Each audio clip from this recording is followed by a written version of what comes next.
All right, so hello everyone. First of all, welcome, welcome, welcome. I feel like this is the most beautiful day possible in a way that is unique and inspiring and, really ultimately heaven on earth reflecting back to itself with each other. And that's really my intention for this series on my YouTube channel, is just to have heaven sort of show up for love to shine. And so, welcome to this beautiful author slash journalist slash mother slash everything beautiful. And I'm so honored that you said yes to share this beautiful moment with myself and those that are coming today. I do want to just share that this is sort of like a time capsule, timeless in its space. And I know that we're sort of in the future, and many people will come to this as as the natural flow of life happens. And I'm excited about that because this is really, really right before your launch. And as someone that has launched many things, I know that it's the runway. And it's a very exciting time when you've created something. And it's also a little bit unsettling. I know that feeling, not knowing what or how it's going to work or come together. But that's sort of the joy of it. And I know that you know what that feels like right now. So I'm really excited to be sort of in that I think that spark of that newness of it.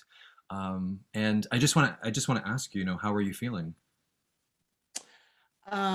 Feeling like I have to remind myself to breathe Yeah, a lot. yeah, And you're right that it's a weird limbo time between delivering the book to the printer and actually having it out in the world. yeah, And I feel, in a way there's an empowerment, but the flip side of that is a helplessness. Like, I can't do anything now. It's the horse is out of the barn, kind yeah, of, or right. almost out of the barn.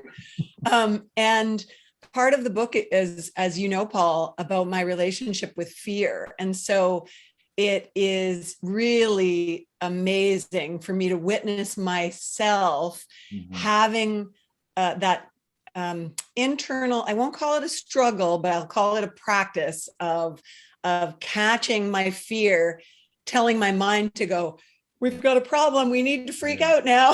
this is scary. Why are you going back into a big fishbowl? You've been living a private life for a long time, and this is a really personal book. Why would you want to do this? Yeah. And then just catching that, like, my reptilian brain, my alligator, I call it, by the tail, and just going, no, it's okay, fear, I need to come back into my body and just breathe. And that is honestly a practice that I'm going through almost constantly right now. Yeah, that's a really beautiful point. And I think, as someone, I remember this so vividly. And, you were sort of in the spotlight young, in that sort of, and I think when you're younger, you have less awareness of maybe like what that really means, what that looks like.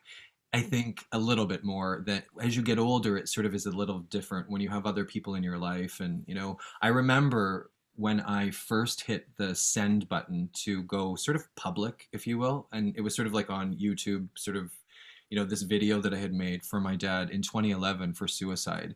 And it was the first, and I remember sitting, at this bedside, sort of in our room at the desk with my mom and Corey, my spouse. And I remember them saying, like, to me, "Are you sure you want to do this?" And when Yeah. you hit send, or when that goes live or public, it's sort of like a, oh my God. And I remember saying to myself, I can't imagine not doing that. Like that, I can't imagine not hitting yes to that. And Yeah. I think it's really cool that you bring up such a point that is that unless you're public, or that private sort of window is, it gets blurred sometimes. And I honor you for bringing that up, because that's a really real fear. And also you're showing up, which is, really what you're doing is you're showing up for, and I've said this to you, I think that Canada is waiting for you, and the world is waiting for you, in that you're the answer to many prayers, is sort of how I feel about when you show up. And then, of course, I say, have you met my publicist, Paul Luftenegger? Yeah. Yeah. Well, I So have I to. definitely shy away from that, but I really appreciate the sentiment. And I will say that I totally resonate with what you're saying about there wasn't really a choice. Yeah. So I let it go, and I'm feeling that fear and the trepidation. That's, But there really was not a matter of choice, because this was yeah. meant to be out there. And this was sort of like going back to another horse analogy. It was like I was on a horse that was just going, and I wasn't sure where all the time. Yes. But it got me to the end of the track. It wasn't a track, it was like a wild Yeah. field ride writing this book. And there were many times I thought, oh, I'm either going to fall off, Mhm. or the horse is going to break a leg or something. And somehow I got to the finish line. And I feel like that happened with a lot of support from friends and family, and people like you, who reminded me and kept me grounded in my mission, if I can call it that. Yeah. So yeah, but I have a couple of friends who are nervous about this for me. And Right. I think they're kind of feeling protective. Right. And my editor said, yeah, Nancy, you know what? You shouldn't let your closest friends or your family read your memoir. If you've written a memoir, nobody really close to you should read it before it comes out, because of that feeling of wanting to protect you from being too personal and vulnerable Right. and Mm. putting yourself out there. Wow. So Yeah. yeah. Well, I have to say, so you've done something that I know there will come a time where I'm going to do it. So you're sort of like my teacher, in a way for, I've released lots of music and done all of that, but a book is a little different because once, with a song, it's so edited to like, 3 minutes or 5 minutes, and it's so, Oh, yeah. it's a different sort of thing. But when you put a book out, the words, I always say this, words have power. And Maya Angelou used to always say, one day we'll be able to measure how much power each word has, right? Like that's the first part of, I think, my awakening, that when I realized that words have power, and then also thoughts have power. And when you write a book, those two are together. And it's a big thing that I think a lot of people don't really think about. But you've shown up with, I think, ultimately, the vulnerability of the truth of your fears, also the passion that you have to, I think, ultimately share your heart and your soul with the world. And at the end of the day, that's something to be very proud of, I think, the good kind of pride, not the one that's selfish, but the really, you've shown up with a light, I think, to share the light that um, is beautifully in all of us, when we live from our heart. So I commend you for it. So I have to ask you, Can I so say something, Paul? yes, I have to, before you, I'm just going to stop you. Sorry. You can tell I'm used to being the interviewer. I'm like, no, I'm taking control here. okay, Sorry. I'm terrible at just sitting back and being asked the questions yeah, because of habit. But right, I want to pick up on something you just said about from the heart. hmm, And I really believe that when things are written from an intellectual level or hmm, strategic level, that's where they land for the reader or the listener or the watcher, the right, viewer. And when they're written from a heart level or soul level, that's where they land. And I mean, I'm preaching to the choir, yeah, literally, yeah, because that's the whole point of your conscious music. I know. And I remember the first time I heard my heart hmm, and I had my eyes closed. I was thinking about it this morning. I'll get emotional. Um, I was with my eyes closed on the floor, supine, in a retreat. And it was after kind of a powerful meditation. And this song came on, your song, My Heart. And it's like it flipped a switch, allowing emotion out. And it just made me weep. And it was just so powerful. And I don't think, as much as I've always loved music, yeah. I don't think I had ever had that kind of connection between music and my real intense emotion. So Yeah. thank you. It's interesting that you bring that up. And I think sometimes for me, I sometimes forget, a lot of people, I mean, I'm going to be humble in receiving this, just so you know, I do need to say that.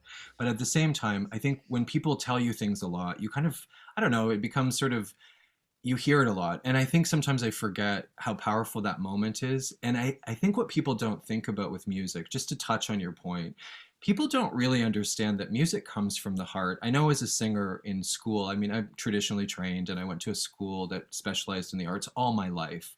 But I never used to understand when they used to say, sing from your heart. And I'd be like, I don't know what that means. Like, but after my dad died, I got it. And I think what I recognize so clearly as a singer for consciousness or for the heart, I support hearts and souls.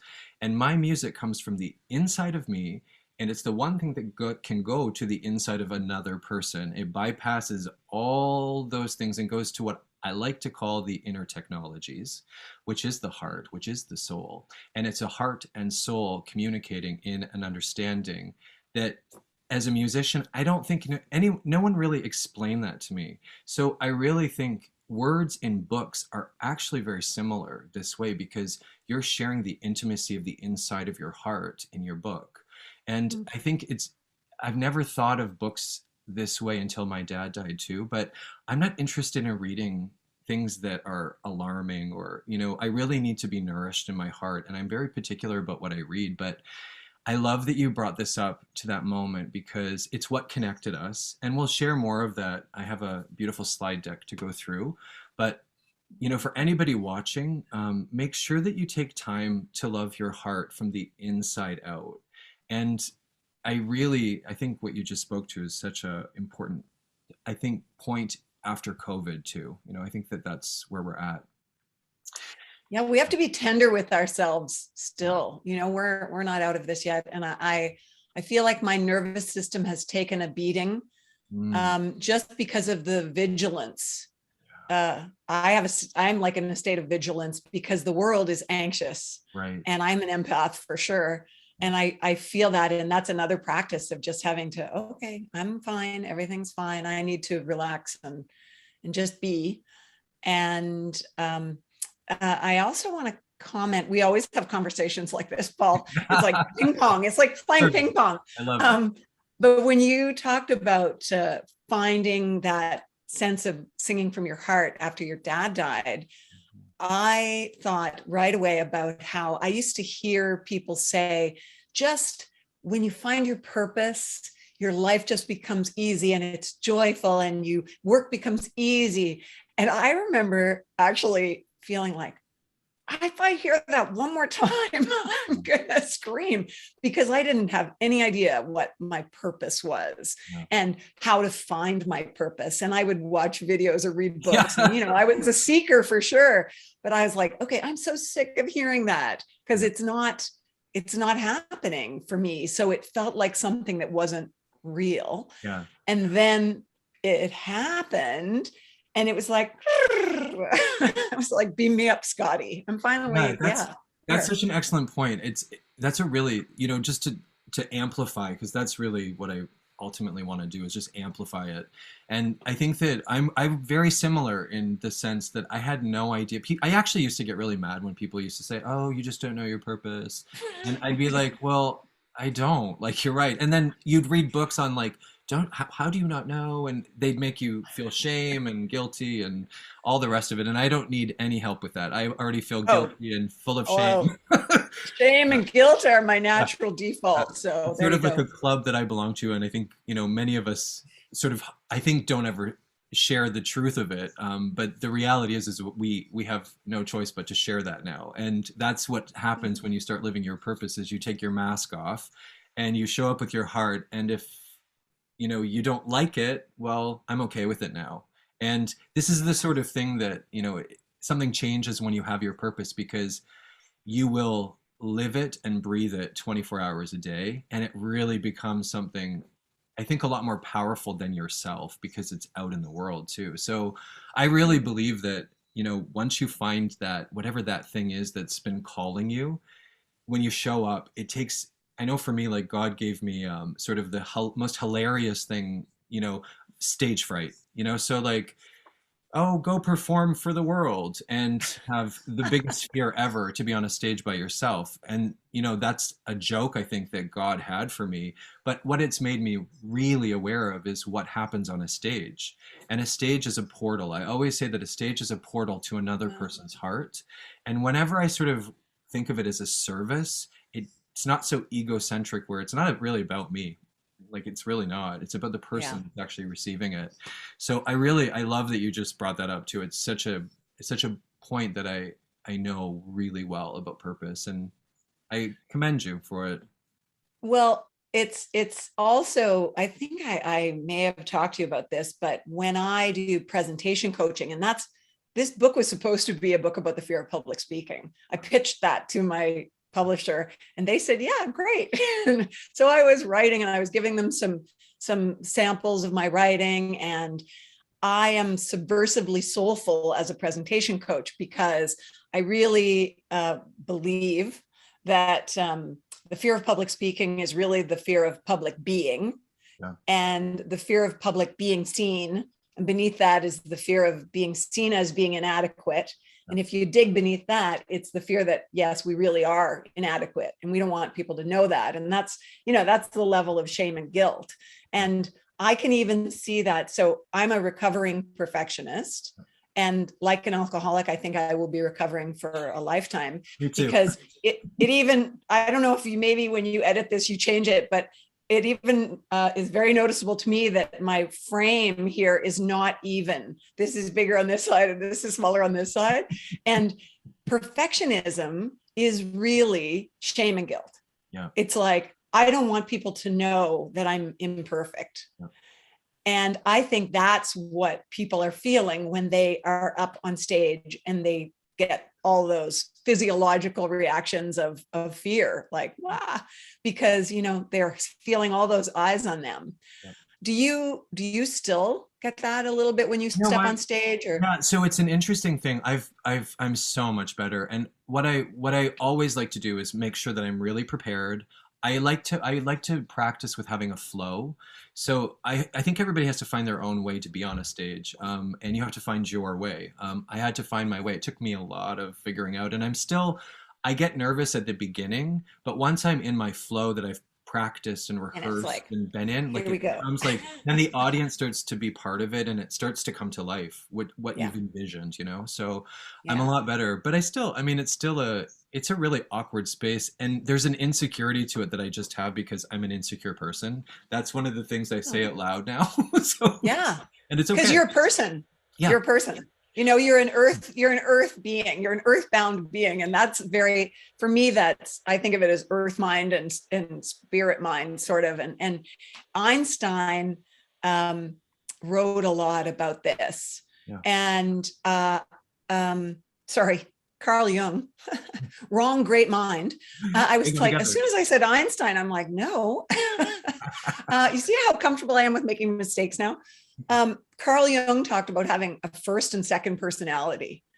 And I definitely can relate, because that earth mind of, oh, this really matters, can get flustered. And then I can go, no, I'm here. And then you attach to your purpose. And I'm like, everything's okay. Everybody calm down. And what you had said about your focus on stage is exactly what I teach people. And that is, if you go in front of other people, whether it's a big crowd or an interview, if you're focusing on your performance, that's what I consider showing off. So it's living your life or your present moment according to other people's expectations, how they're seeing you, how they're judging you. And if you switch gears from performance to contribution, all of a sudden it's like, because then you're showing up as your authentic self with something to give. Yeah. And you just trust that you're meant to give that. And somehow that's going to be helpful to someone. And I feel that way about my book. If this book helps one person because they can see their own story or themselves in my story, like, I'm done. That's good. Because that's enough. Because frankly, it's already been the best therapy I could ever imagine writing this book. So it's already served its purpose for me. Yeah, and just so you know, you've already accomplished, I think, that already by all those that have read it, that love you, that are supporting you in it. Like you've helped me, I think, actually think about some things that I haven't thought about for a while. And I think the other part of this that I just want to touch on, I think that Canada needs, and this is the thing, like Canada needs, I think, some Canadians to really show up right now, especially where we're at. And I think that's the divine design of life. And I know that your book, like I know intuitively that your book is that thing. And it really will help people in ways that will blow your mind when we have this conversation next year, I'm sure. And I can't wait to have it with you because um, I think that we're just at that precipice of, I think, actually people being okay with being a little insecure, like it's, Yeah. and all we have to Oh, do is just get back to being, our being, human being, real. right? Yeah, real. Authentic. Absolutely. Yeah. So, But I go into my earth mind sort of, and my maybe it's shame and guilt as well. As soon as you say that about my book, and I'm like, no, no, no, no, we need to erase this part, edit this part out because it's too much. I can't own that at all. I go back to my stated hope that if it helps one person, I'm good. well, Thank you I, for your belief in me. I really do. And I think it's You're really, unbelievable. what's beautiful, and this is going to happen is, unlike when you did probably television, the way that you did it, what's really different about this that I know this from my personal experience, and what's going to happen is the muscle of this inside space of your heart with receiving, there is a grace that has to happen. And when it happens, it will come to you. And I think just a little, I'm going to give you a little piece of maybe the light that I've experienced myself. And I know that it's really important because make sure you receive it when people give it to you, because there is a grace in that you support the person giving it to you. And I really think it's important that you give the grace back to the person that's honoring you from their heart, because they're vulnerable when they do it to you. So I know after Okay. a show, I oftentimes get really uncomfortable after a show because like it's a big space when people want to take a picture with you. And I say this with humility, but when people tell you things that they've never told anyone, and you've got a lineup of people and they tell you their innermost space that, could be from suicide to their mother to their father, and you'll im- you'll give this light that only a heart can give another, and you will remind them that you're alike, your light is the same. And I just think that you'll feel a different grace when you come at this after it's released, but right now you're sort of like, you know Yeah, okay. I actually accept that as a great gift. yeah, And I think it's something I need to hear. yeah, I know, it's not like you haven't read the book, you have read the book. yeah. And thank you for that. Thank you for your time. And so with grace, I'm going to say thank you. And you'd had no idea I had this here, but I made you some fudge today. That's So I make this fudge and it's divine. Partly because it is a recipe from one of my best friend's moms. Her name was Doozy. Her nickname was Doozy. And she was a woman of love. She was just pure love in the world. And when I make it, I literally stir love into it. And I don't know, it's like it's laced with heroin or something. People go crazy. They lose their minds about this fudge. wow. So I won't send you this plate that I've now breathed all over, but I have some in the kitchen that I'm going to send to Oh, you, that's so Corey, just so sweet. you know. I'm so Just say grateful. thank you for doing this and having me and taking the time to read my book, because that's a big gift. Yeah. When you've written a book and you've spilled all these words, as you say, out, and then someone actually invests the time to read all of what you've said, that is like, it's mind-blowing a little bit. I have to tell you, it's an interesting thing. A lot of people actually send me books, and I really humbly, normally, I can't read every book that people send me, and they want me to share often, my feelings or, whatever social media, and I humbly just say, I just don't have time. So I think what you've spoken to is a really big part of, I think a lot of people will send you books actually. So Mm. get ready for the request for people to read their books because that will come. And I have to tell you, you're my friend, and I really want to say this too because there's this book called Anam Cara, which means soul friend, and I've thought as I've been reading this book, and I'm still not done it. I've been thinking about what Anam Cara means, and that a soul friend.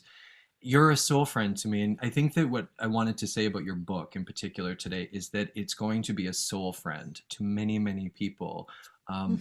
That is really exciting, and Anam Cara is a beautiful Irish sort of way of saying that. And I like it because this is from John O'Donohue, who I've recently Oh, just been reading.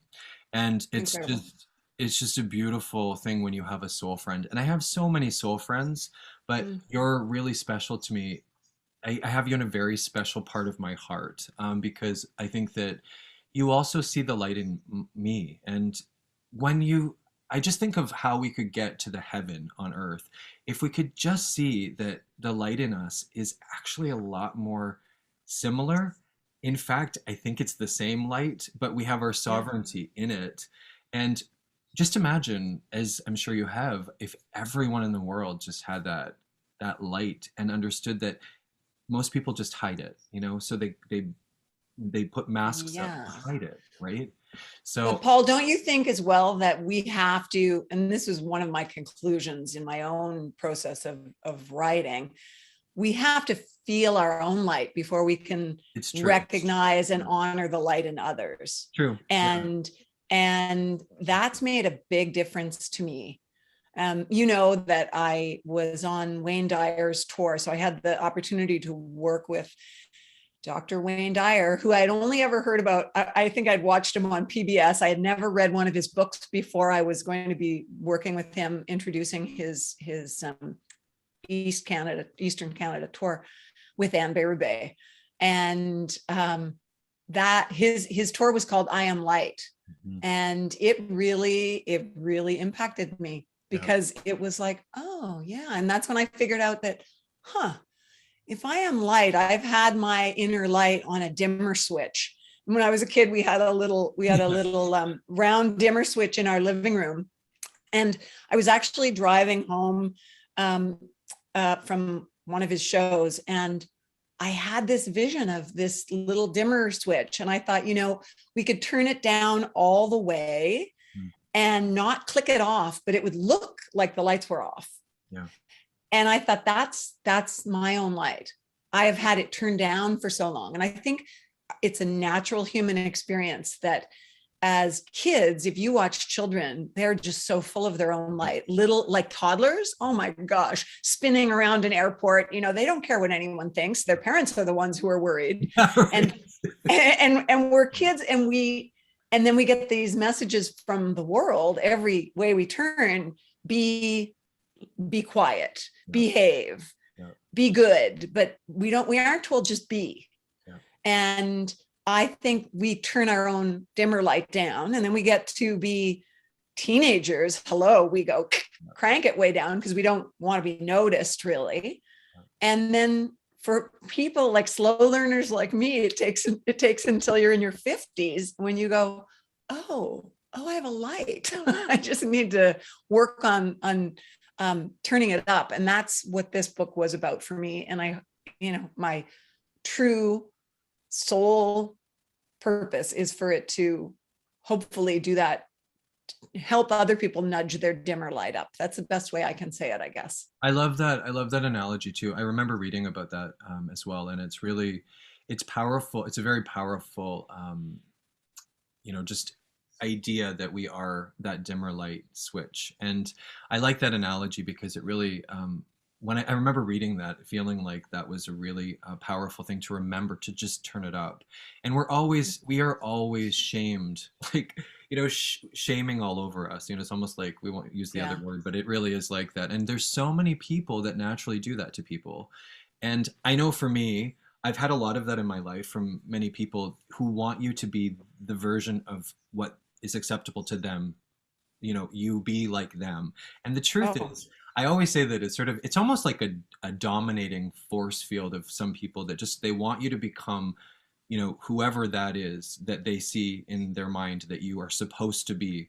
And it's really interesting once you stop doing that, especially in your family. And I've had this experience a lot in my family, is when you stop actually people pleasing, which is something that I'm, you know, as an empath and a sensitive person, I'm a recovering person that tries to make everybody happy or feel Oh. good. And the truth is, I'm so over that. It's so boring. And quite frankly, I appreciate it to a certain extent, but then there comes a point where there's a two-way relationship.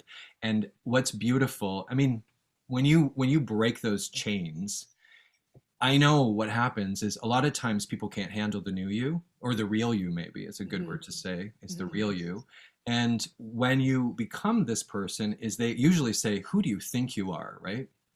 And Mhm. I know very well what that looks like in my family, and I've had a lot of it, and it's very hurtful because you think that the people that you think love you would be really supportive of what you do. But I know as a singer that sings around the world, when sometimes this comes up, it's very uncomfortable for them now because my light just keeps growing. And I'm going to be really frank in saying that because all I really want to do is be the real me and share my love with other people. And when you do that, love comes back to you. What you put out comes back. And it's been Mhm. really interesting over these 11 years to watch my family. And I know that you're probably going to have some of that more in a different kind of way with even some people that they thought they knew you. And, you know, and Oh, it's interesting, yeah. this weird world we live in. And yeah, and in all fairness, Paul, it makes perfect sense that they would have a hard time. And I anticipate that a little bit with the coming out of this book because it's all about how we walk through the world, and I walked through the world with a mask on, Exactly. trying to show everybody that everything was good, my life was perfect and I was fine, and would never want them to know that I had anxiety, that I had all this fear swirling around in my head all the time. I have ADHD, so I have like a monkey mind that just is chattering all the time. and and yet I had the mask on that fooled a lot of people. And I've had people, even people very close to me, saying, "What? You're one of the most confident people I know." Yeah. And I guess I had to figure that out as well in the process of writing the book, because I did have confidence to be on TV. Like, I started hosting the biggest show east of Montreal on Yeah. television when I was 22 years old, Swear. and right out of university. It's And I crazy. just got a crazy lucky break, That's and crazy. was in the right place at the right time. I was just a, a an intern basically. And then they gave me a summer reporter job because I could write.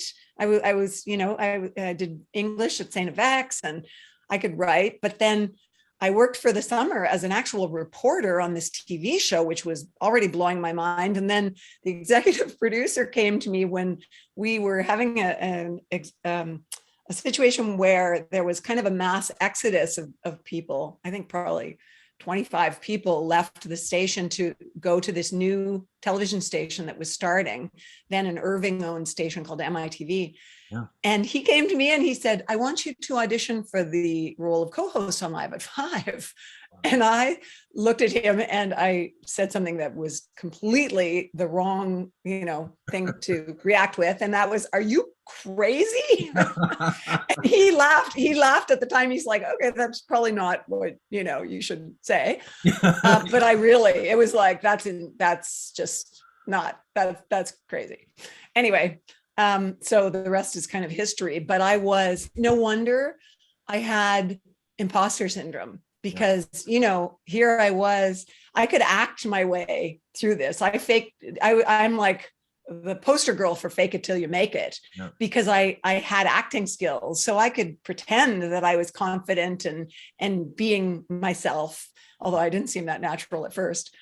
But it was an obvious setup in a way to have imposter syndrome, because I was working in a newsroom and in an industry where people had journalism degrees and broadcasting degrees and lots of experience. And there I was, "Hello, Nancy, right out of St. FX University." It's incredible. So when you think about just the way that that aligned to, I mean, those and I believe that that's preparation to do what you're doing now too. Like that's it's interesting Oh, how life happens like that. Like I think that the old version of us has prepared us to become who we are becoming, right? Like that's the yes. beauty of it. So just to switch gears, I have actually a screen share and I've put together Oh no. a beautiful sort of moment of Am I blushing already? Yes. You see yeah. my little crazy cheekbones go up like, Well, I'm really looking forward to sharing what are you this going to with you. do here? And this is, can you see me okay?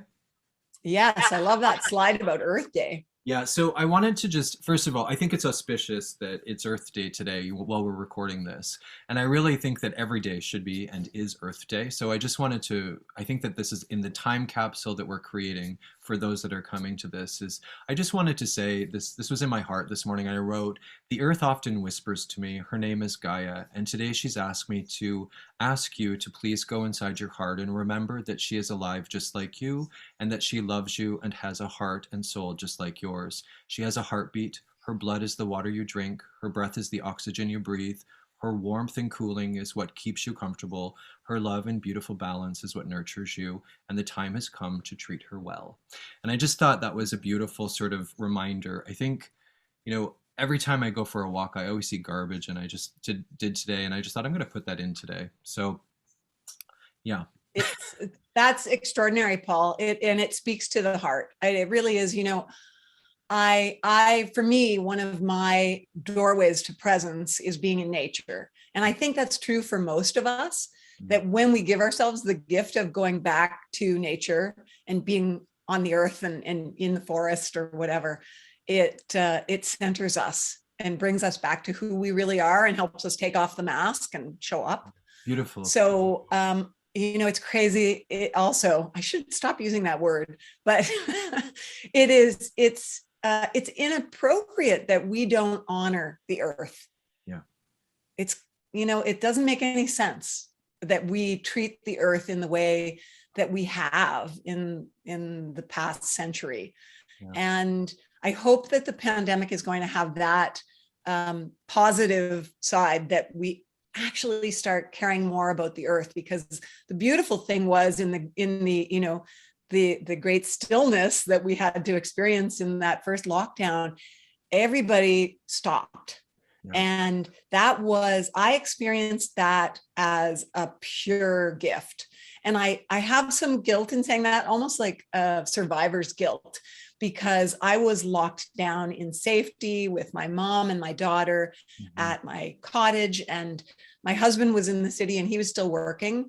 And, so many people in the world were suffering and were going through a lot of fear and discomfort. And I thought of single mothers trapped in a basement apartment in New York City and things like that.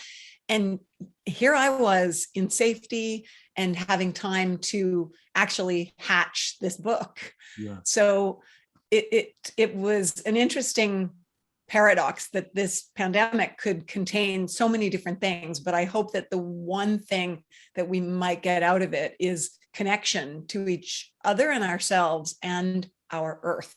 So all that to say, I love what you wrote. I read it earlier and it landed in my heart for sure. Yeah, that's beautiful. I know I love that you shared that. And we're out of time, I think, more than anything, just to go within and reflect on what it is that we're creating and co-creating, and that's the best part. So switching into this whole like slide deck here, so I wanted to just say this because I know for sure everything is connected to everything, and I know that I've met you because we're meant to connect, and I think those that are watching, we're meant to connect, and I just like to remind people that that's what love does when we live from our heart.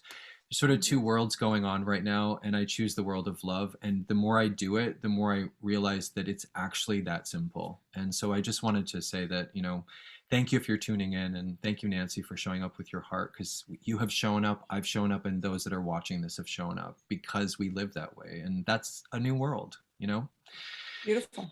So here's the deck that I've put together. So I wanted to just bring attention to you. My series on YouTube is called Heaven on Earth because I believe that when you live from your heart, heaven on earth shows up. So Nancy's book, as you know, I'm sure if you're tuning in, is called From Showing Off to Showing Up: An Imposter's Journey from Perfect to Present. And I think this is just so beautiful because you know what it's like to be in front of a camera every single day, to be in people's homes, you know, a quarter of a million people or more. I think more like 350,000 at times, right? Uh, Yeah. and that's a big, I mean, when I go to a stage, I know what it's like to have, you know, a couple hundred people, you know, and that's a lot for me. Like I find that's a lot. So I can only imagine what that must have felt like to always have something fresh and new and be on and like all the things that go on when you're live, you know.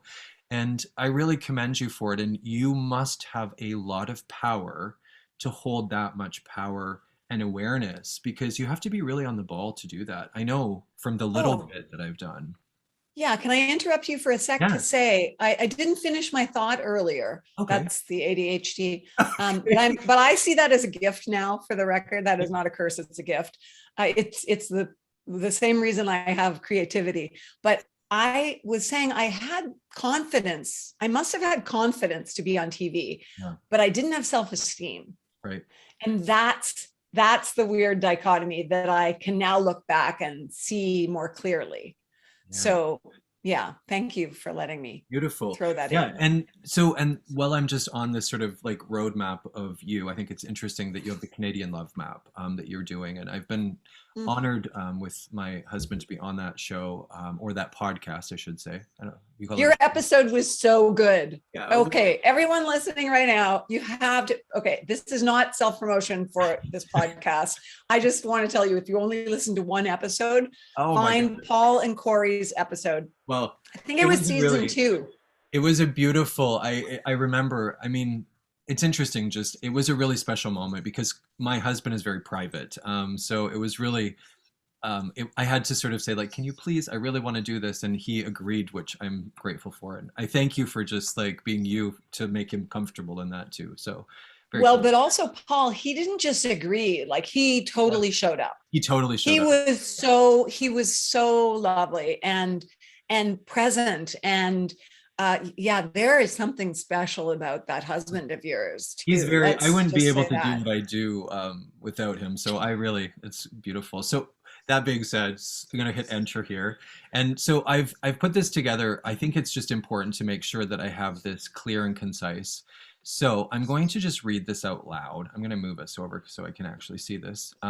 So I have just put together what this is. So an intimate memoir and guide to overcoming imposter syndrome, stage fright, perfectionism, and embracing our most authentic selves from the former host of Live at Five. My life was perfect. I was confident, outgoing. I was a deliriously happy wife and mother. I loved my job. That all sounds great, doesn't it? Unfortunately, every one of those statements is false. I was false.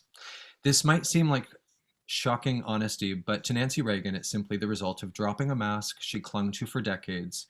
In her first book, the former television broadcaster gives us a behind the scenes account of her experience hosting a news magazine with a daily audience of over a quarter of a million and interviewing some of the biggest celebrities in the world, all while studiously concealing fear, insecurity, and self doubt. I think that sounds familiar to most people, just have to say that. And with remarkable candor, Reagan describes how she created the illusion of having it all together because she didn't want anyone to know how close she was to falling apart. In From Showing Off to Showing Up, Reagan explores in lyrical prose how overcoming these challenges enriched her life and now fuels her ability to help others through her work as a presentation coach. Weaving together memoir and self help, this intimate book takes readers on a compelling journey from Reagan's childhood growing up in the thorny world of politics through highlights and lowlights of her TV career to what she considers her greatest personal accomplishment, self acceptance. And I have to just say, you really do amplify that beautifully in this book. And featuring soulful lessons from her conversations with such luminaries as Oprah and bestselling author Elizabeth Gilbert of Eat, Pray, Love, and serving up some of Reagan's favorite practices for staying grounded in presence. From Showing Off to Showing Up is a powerful roadmap for living a more authentic life. And I'm going to just say that this book is really all of this and so much more, actually. And I think the thing that I just want to say to add to it is just that you showed up in writing this from your heart. And I think that's the best part about it because it really is a beautiful gift. So, laughing at the pictures. Yes. And Okay. I had to put these in. Okay. This is hilarious because this is the little toddler me who, who that's before the world told me who to be and how to be. But then I love this dorky picture of me. Oh my gosh. For years, I couldn't even look at that.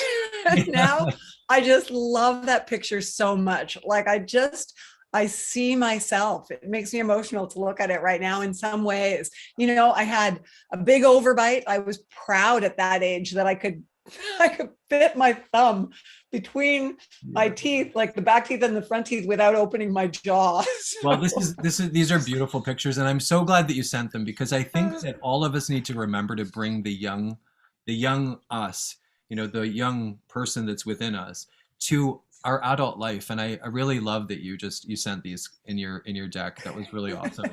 That's my vulnerability, is showing you the dorky. I say when I do workshops with teenagers, Paul, I have my presentation is called What TV Taught Me, and it's usually a top 5 or a top 10, and one of them often is you have to learn to embrace your inner dork. Yeah, right. And I've had kids come up to me and say, and this has really made me emotional, and say, they listen to me talking about how for a long time, my biggest secret was I was a total dork and I didn't want anyone to know it.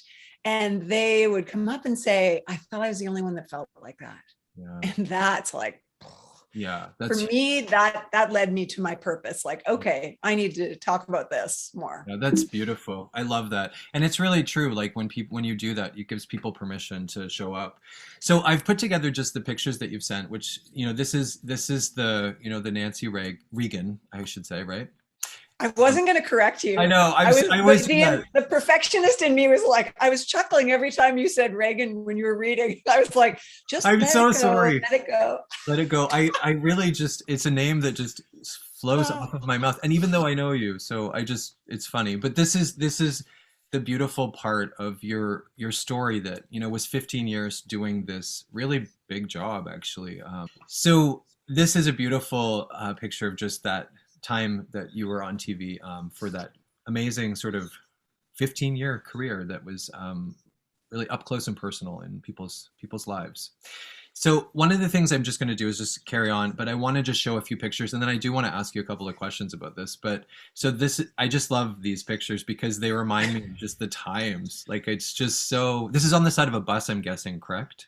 Yeah, that's a bus board and the billboard. I mean, that's amazing. I'm so happy you sent these pictures to me because I really wanted to show, and it's a sort of I think a dial back to, my youth as well. So it's very cool. I have to tell you, this was a moment in seeing this that I just really, I really think it put some perspective on what this is like to do this job. And I can't imagine what this must have been like to go to Harpo and to be in, literally the company of this and recording it, this way. And while we're on this subject, why don't I ask you what this was like? Absolutely. But, it's funny. I always love this. Whenever I see Harpo written, yeah, I love the fact that it's Oprah backwards. Yeah. You know that probably. Yeah. And anyway, it's always fun to see it written down and go, oh yeah, I always read it backwards. That was a pretty extraordinary moment. And I do write about it in the book because my interview maybe 6 months earlier with Mel Gibson actually prepared me for my interview with Oprah. Wow, because until then I was really spiraling every time in my head, every time I would have to interview a famous person. And I was going fairly regularly, a few times a year, maybe 4 times a year to New York or LA and doing movie junkets. And anyway, Mel Gibson ended up helping me. And I think we all know he's a guy who has his own issues, but both he and Oprah, I would say, taught me the biggest lesson of my life in some ways, that we are all the same. Yeah. And we're all human beings. And, in our world, we make a big deal about celebrity, but this was pretty fun because I wasn't paralyzed by fear. And I was there the day before. I got to watch her record 2 shows back to back. And then the next day I came back and I interviewed her on the same stage where I had watched her. And I watched her all the time. She was the lead in for our show, Live at 5. Wow. So basically, that means that her show was designed at 4 o'clock to lead from the soap opera fair, which was way back when, Another World. I don't know if you remember Another World. I That was do, a yeah. big one in the Maritimes. Another World, and then Oprah, and then Live at 5 was a news magazine, which would then bridge to the hard news package at 6 o'clock. So Wow. there was a progression to pull viewers through. Right. And so she was my opener for our show, but she was also my role model. Like, when I say I was faking it till I made it and I was acting my way on TV, I was watching Oprah and trying to do what she did.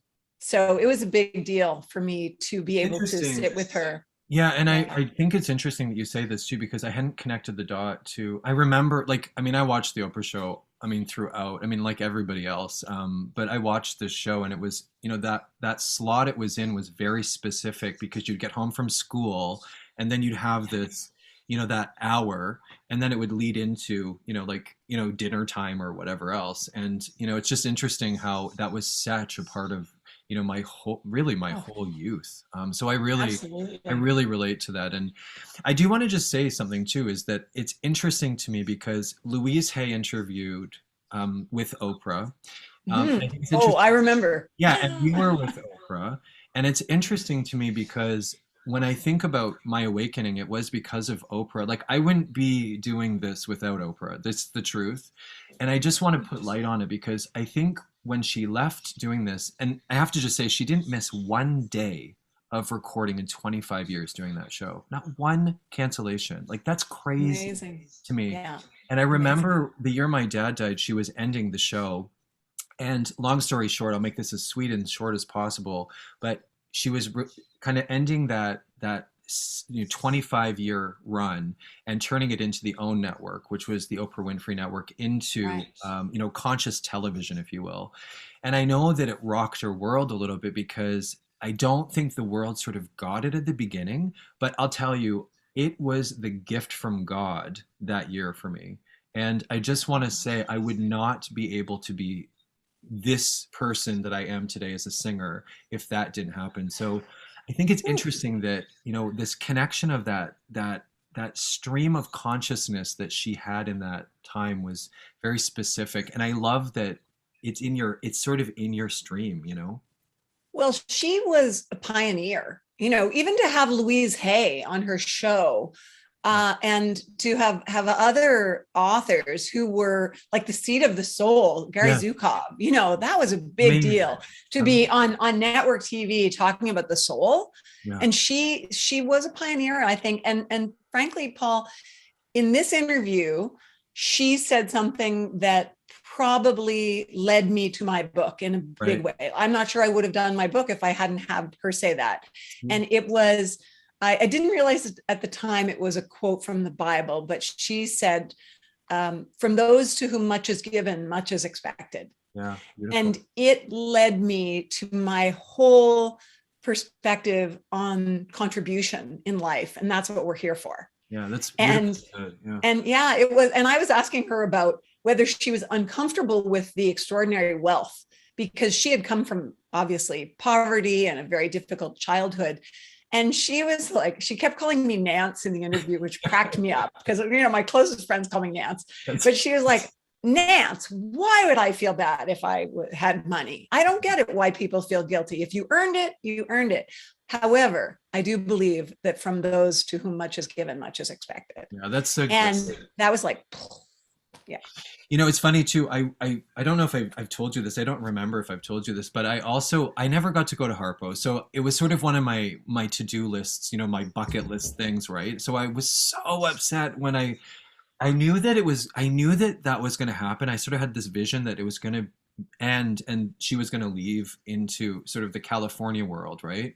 And the thing that's interesting is I had this vision that the building was going to be torn down, and I didn't know this, but it was, right? And what's Oh, funny really? is I put a bid up for two of the seats from actually the studio that she was auctioning off. I never thought that I could afford it, first of all. And I ended up getting them. So I No way. got these two seats from the audience, and I had them. They're placard. They have a plaque of Oprah's signature and everything. But what was so funny is Ah. I was going to have them shipped to me, and the shipping was crazy expensive. So I actually drove down to Harpo's sort of area and picked them up. That is But it was awesome. just a funny. So I own these Oprah chairs that I can't believe they Oh did my it God. into a museum. You know, like, ugh. I want you to edit a picture. I want to see those. Yes, please. I need to Okay. see a picture of those. Check, I'll do that. So that That's being said, great. so moving along here, I just wanted to put these in because I mean, everybody, can you imagine flying down, doing what Nancy did here? I mean, this is crazy to even consider what this would have felt like, but you know, Well, actually, this needs a little description though, please do. because Yeah. it's I don't want to be showing off instead of showing up here. I want to be Okay. transparent because I was in LA for a junket. I have a feeling it was Meg Ryan and Dennis Quaid. Wow. uh, I don't remember what the junket was. Anyway, but I think it was them and their movie. And my producer said, "Oh, if you're going to be in LA that weekend anyway, maybe you should stay an extra day and we could have you broadcast from the Shrine Auditorium before the Oscars." And I was like, "Say what?" Right. What? Fear, like, that you should, as a broadcaster, have great excitement at that. But I was like, what? Anyway, so what happened was I used the CNN camera. You just paid for satellite time and you pay CNN for their time. But it was in the afternoon because, of course, Live at 5 in Nova Scotia is 1 o'clock in the afternoon in LA. Right. And so I did the show live from there, which was Wow. very cool, You did it right on the live. carpet of the Shrine Auditorium. But then my pass was revoked as soon as my show was over. I was like booted out. Actually, I was just shown the gate nicely, but it was kind of fun because I was able to go back to the Four Seasons Beverly Hills where I was staying at the time. And that was only because, believe me, that's where the junket was held. The movie companies, when they hold movie junkets, use the most beautiful hotels. Yeah, of course. And it's really like, now it's, you realize it's like, it's kind of a racket. Yeah, Anyway, definitely. there I was, they bring me down and I'd, with all these other media people, see the movie and then do the interviews with the stars and the producers the next day. Incredible. Anyway, Very cool. so I love it. Thanks for sharing that. It's special I love these sorts of stories because you never get to hear them, so it's cool. So this was, as you had mentioned earlier, just working with Wayne Dyer, and I just wanted to put that in, obviously, just to show, just the beauty of, I think, how life has that roadmap that we have to figure out. And Wayne was a huge part of me in my life, so I really understand, and Roubaix as well, right? So the Canadian crew that you are and Anne is, I mean, that's very cool. you know what? This picture is funny because, I'll just say that that's the only picture I have with Wayne, and that was in Montreal before our first show. And so even though after our little tour, and I of course met him backstage and had conversations with him, and Anne and I, after the tour, went to Hawaii to a writer's workshop that he was anchoring, and we had dinner with him 2 nights in a row. With a small group of people. So it was really special. And Really special. I was blown away because I'm a skeptic by heart. And I also know, at the time, I had come through this journey, or was coming through this journey, where I really understood I had to take the mask off, and that I'd been wearing a mask for a long time. And so I guess I would often expect that celebrity teachers like this might not be the real deal necessarily, Yeah, right. or part of it is the Wizard of Oz or whatever. Yep. And I was so blown away by Wayne Dyer. He was the real deal. He was such a beautiful human. And I'm so grateful, Paul, that I got to work with him and meet him. And that was June that we were there of the year that he died. So he died 2 months later at the end of August. Yeah, I haven't And really. I want to just share a little interesting story about yes, him. Well, you've brought him back, and I'm glad you did. But it's please, yeah. interesting. I keep seeing 313 everywhere, so he's with us, and that's his number, right? 313. But the thing that I wanted to share with you about him, which is so crazy to me, is right before he transitioned, Anita Morjani, I should say her full name, Mhm. who I know, right? Obviously, and she was doing that tour in Australia over that way. And what's really interesting is I will always remember Anita sharing with me that she had played him my Miracle of You album, and Right. they had this conversation about it. And it's so interesting to me that that moment happened. I lived in Australia a long time ago, in 1999 and 2000, and I Right. just thought it was so interesting that my music was being shared in that particular planetary alignment right before he transitioned. And I feel him so with us too now. Mm. So I just think it's interesting how, again, that's that connection, that's just, you can't make this stuff up. So he's very cool. He's the real deal. Yeah. Some people believe, some people have the attitude that um, it's like when he died, his work got even more intense and powerful because of the attention it brought to him and his legacy and so on. But yeah, I think a lot of people feel like he's present in the world I really today. do. I have to say, I feel Wayne a lot, actually. So I really do. So I thought I would just put this up just so that we sort of have like an understanding of my intention here. So I think it's interesting like how life aligns, but I just interviewed actually this woman who's written four books with the Dalai Lama. And I have to tell you, little old me, I feel sometimes like an imposter to my own life. But I was sitting there with her in an interview just thinking, this is crazy. Her book is in 24 languages, and it's a bestseller. And I was just with her the other day, but these books are beautiful. This A Call for Revolution, and as well as My Spiritual Journey, which is essentially an autobiography and a biography mixed, sort of. It's really cool. Mm. And I was just with my beautiful dear friend, Sister Dr. Jenna, the other day, and I started this whole series with these beautiful teachers with Amazing Grace, which is actually from Michelle Fizzard, who works with her friend Jackie, and this Classroom Cat is a very cool book. But it's just interesting that you're in the company of this, and how the world aligned this. I don't really know, but I love that it's sort of this snapshot of whatever it is. Yeah, but I also love the full circle piece, because Michelle, who wrote Amazing Grace, she's actually mentioned in my book Yes. in the story about you when you went to Ottawa and sang My Heart for that little classroom of Yes. young children who all put their hands on their heart and they knew all the words. Yes. And here's the really full circle part. On the podcast, the Canadian Love Map that I host, we are hoping to do an interview with Michelle about this book. Right. I forgot about that. Right. So that will be real. I can't wait to hear that. That will happen. I know that's like I feel like that's a definite almost. That's a has to be moment kind of thing. But it's just really cool to just see how life connects, and these are all heart-centered, beautiful inner space to outer space. Well, I have some hesitation about being put up beside the Oh Dalai no, Lama, but you're in good company. Trust me. true, we do have this in common. We've both got books.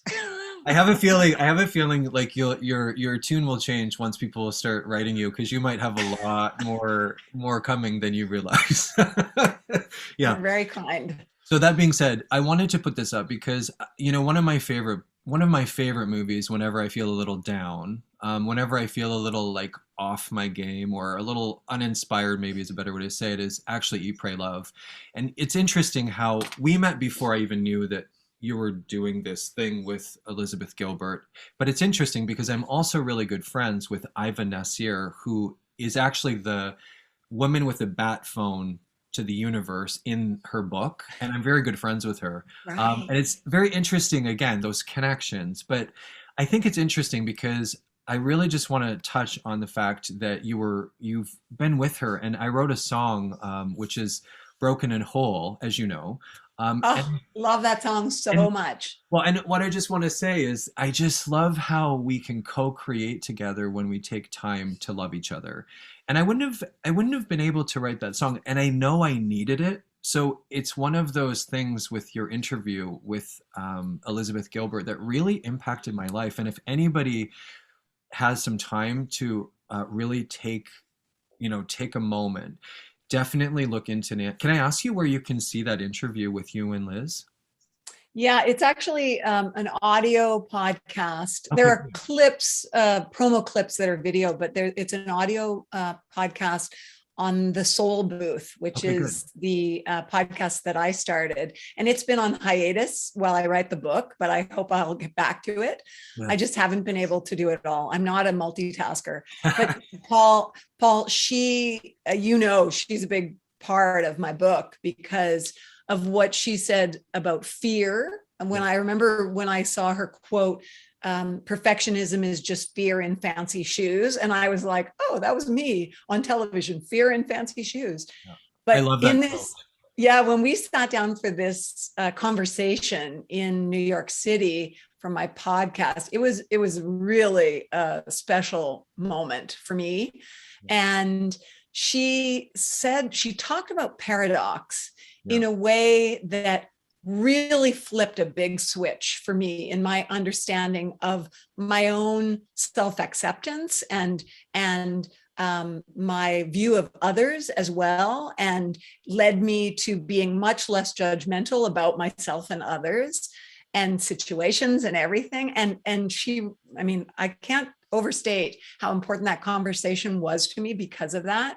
Yeah. And a big part of that was her talking about the death of Rhea Elias, who was Yeah. her partner, and she died of cancer. And Liz said, was I the most giving, compassionate, beautiful caregiver, or was I a total narcissist caught in my own shit?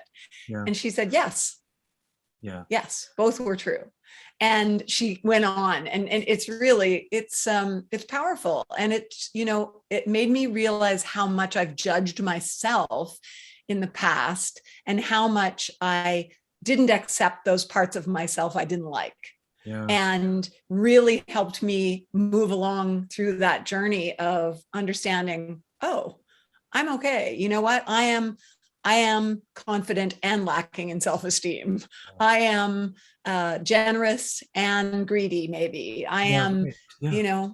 patient and impatient, and So all those things and one can of the cohabit. things I want to I want to add more to that, even because this is where I think human beings, when we admit, our stuff that is just hard to admit at times, something happens. And that interview, in all my life, I've never really taken the time to do what that interview with you and her asked, of yourselves, but also me as, I think, just a human being. It's never asked me to be the yes to both in the paradox.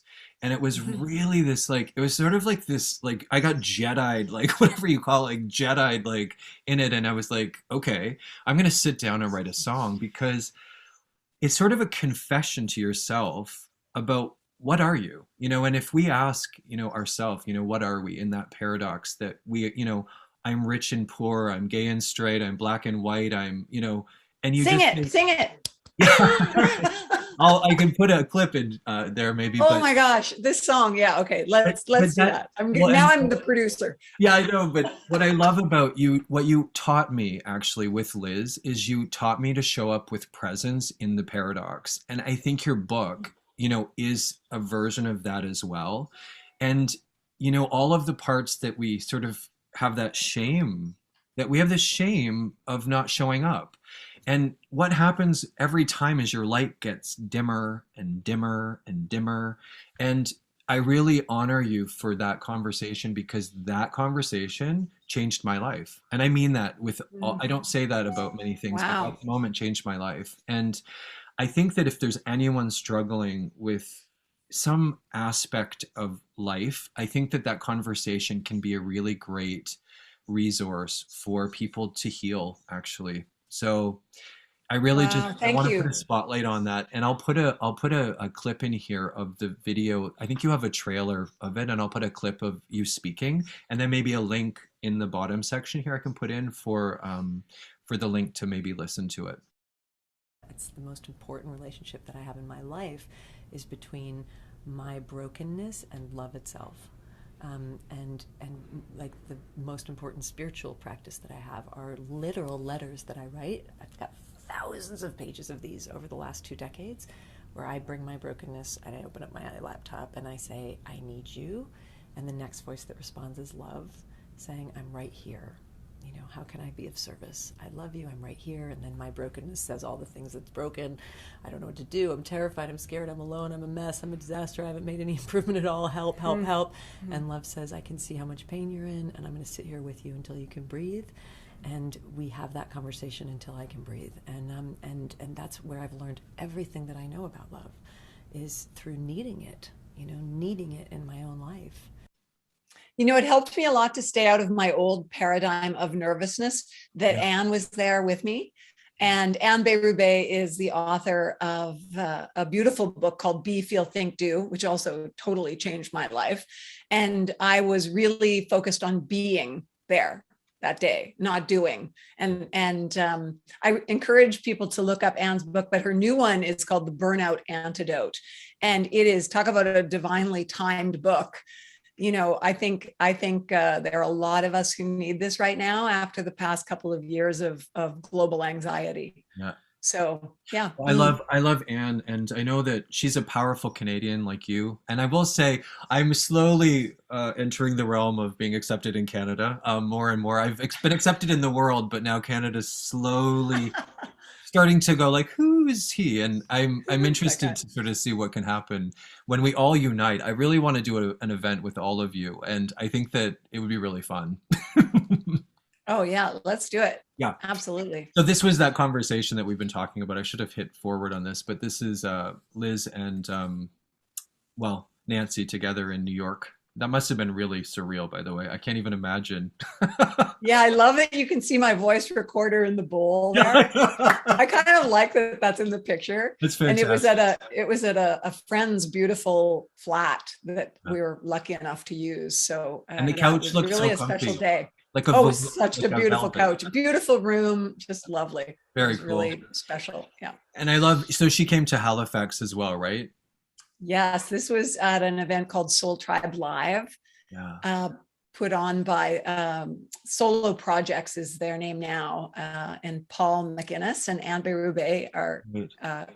involved in that. Paul is, I think, the main owner, but Anne is doing so many of her own things. She's involved heavily, but she's also got her focus on teaching and a lot of retreats and her writing.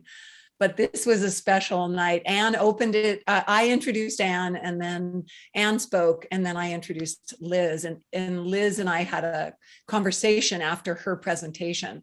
Wow. So it was Epic. awesome. I use that word intentionally. It was awesome. Yeah. Well, I feel like we've put a huge light on everything, and I feel good about sort of what we've shared, and I'm excited about it just because I think that it's a great resource for people to come together. And ultimately, I'm just really grateful that you're in my life, and I'm looking forward to sort of see what happens. This is sort of at that precipice before, again, that May the 2nd release. Yeah. And we'll put the links as well for Nancy's website. Just maybe mention your website verbally. Oh, it's nancyregan.ca. And so it's nancyregan.ca. Yeah. And Paul, I literally can't thank you enough. It may surprise people to know that we've never met in person. Yeah, right. And you reached out to me, I think, after that Liz Gilbert interview. Okay. And I was like, who is this guy? And then I realized you were the singer who sang that song that had meant so much to me. And that was like, oh, wow, that's Yeah, it's super cool. It's interesting how I sometimes forget I think because I've met so many people, they sort of all blur together, but I always forget how we met. But I remember when I met you. And how long has it been? I don't even know. Like, has it been A since couple of 2019? years, Yeah. maybe. Yeah. Yeah. It's funny how time. But I love that you brought that up too, because I was so excited I didn't realize that you were Canadian. And then I was like, wait a minute, what? And then Anne was in it too. And I was like, wait, what? Like every time I kept getting sort of information, and then I didn't realize that you had done that, the Live at Five show. And then it just was like, I have to pay attention. And then I was I was so surprised that you actually knew my music too, and that was like, what? Like, anyways, that's the world of today, and it's very cool. So thank you so You're much. used to that. You're used to people saying, my heart changed my life. Yeah, I I do. know. I have to say, I am getting more and more used to it. I will say, and it's such an honor when every single time I'm blown away by, I think, just the power of love. That's really Mhm. actually the truth. The power of love it is a force to be reckoned with, just like you when you're in writing about it in your book too. And something happens when you share your love with the world. And I want to have a follow-up interview because I think it'll be hilarious a year later. So maybe Oh, like you can pencil me in if you still have yeah. time. I'll put you on my dance card. How Okay, about that? that's awesome. Um, Earlier when I put my hand on my heart, you said something that touched my heart, and maybe I was talking about your song, and I realized that I'm wearing this piece of jewelry which is really special to me, and it's actually the Rumi quote. It's by the Sufi poet Rumi, the quote that I start the book with, and it's, out beyond ideas of wrongdoing and right doing, there is a field. I will meet you there. When the soul lies down in that grass, the world is too full to talk about. Thoughts, ideas, even the phrase each other has no meaning. So for me, that's about moving beyond judgment. It's about moving beyond ideas of perfectionism and worrying how we're being judged, and being out in that field where we're all sharing each other's light, like celebrating each other's light. So thank you so much for having me play in your field today. This was so I love awesome. it. I love it so much. And one of the things I was going to do this, so now that you've shared a quote, I just want to say one of my favorite quotes is, again, it's from John O'Donohue, and it's may I have the courage today to live the life that I would love, to postpone my dream no longer, but do at last what I came here for, and waste my heart on fear no more. And I just, it's just a powerful thing that I try to remind myself, because I get scared. Like, I was born afraid too. So I really, it's natural to be afraid and have fear, but it's what you do with the decision to choose love when you're in fear. And that's the hard part about being human at times, because it feels really unnatural. But every time you do, something happens that's amazing. And I Yeah. love that you're just talking about your fears. I mean, ultimately. So I think to end with Oh, that. wait, Yeah. what about my ring? Okay. Say. Let's talk about this great little coincidence. The other day I was driving to CTV to do an interview Yeah. about my book, and I'm wearing a ring by my friend Audrey Parker, who died in, I think, 2018, and she's a big part of my book as well. But she gave me this ring, and I was driving, and I was like, oh my gosh, I hadn't worn the ring in quite a while, and I kind of like the idea of taking Audrey with me to do the interview. She is still supporting me so much. Yes. And then I was like, oh, it's a little sphere of love. So Yeah. I thought about your album, and there you go. It's my That's little what sphere of love. this sphere of love. Yeah. Yes, Yeah. And exactly. that's that song that is a result really of you and Liz too. And again, just that sphere of love that we're in. And I actually think that it's the greatest analogy, is to just, that loving sphere that we have in our circle, of loving people. And I have to say, that ring, when you sent a picture of it, it's really beautiful. So that's very Yeah. cool.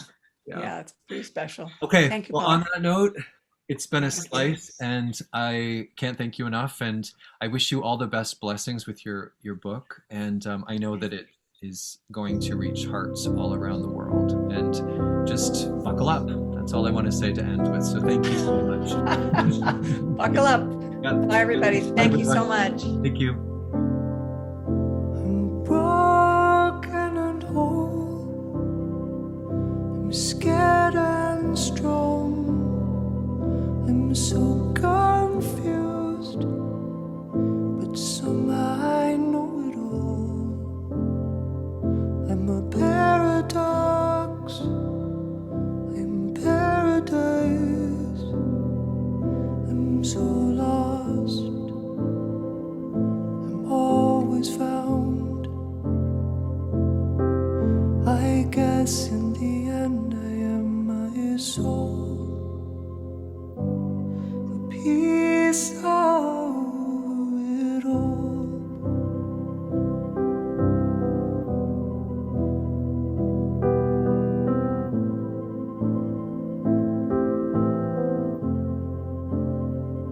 I'm a little boy, but such a man.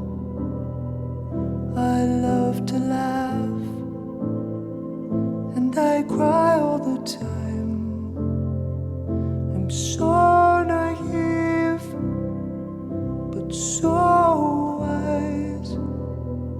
I love summertime and a cold winter's night. I guess in the end I am my soul. A piece of it all.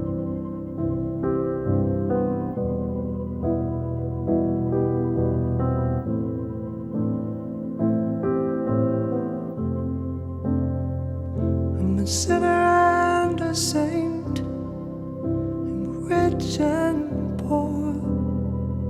I'm gay and straight. I'm black and white. I'm so successful, but I feel I often fail. I love to love in a world that loves to hate. I guess in the end I am my soul. A piece of it all.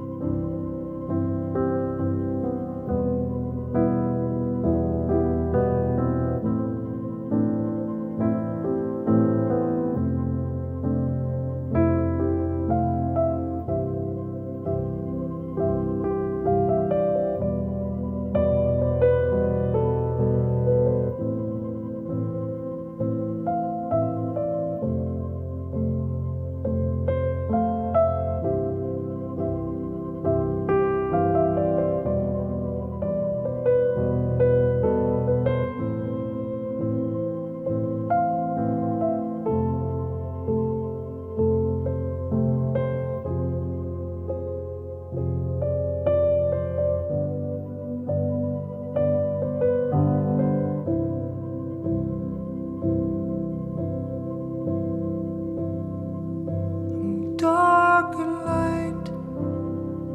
I'm happy and I'm sad. I can be cruel, but I try to be kind.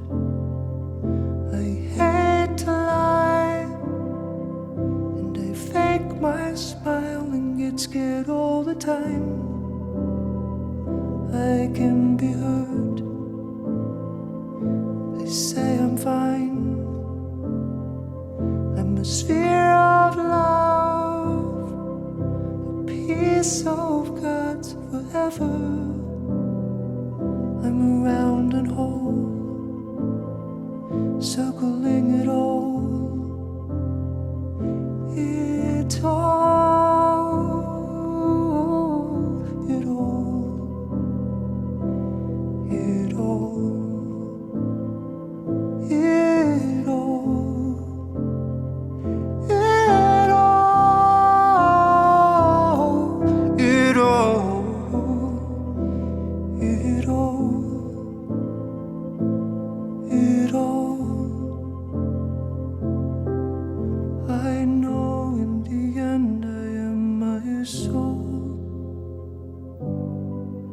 beautiful piece of it all.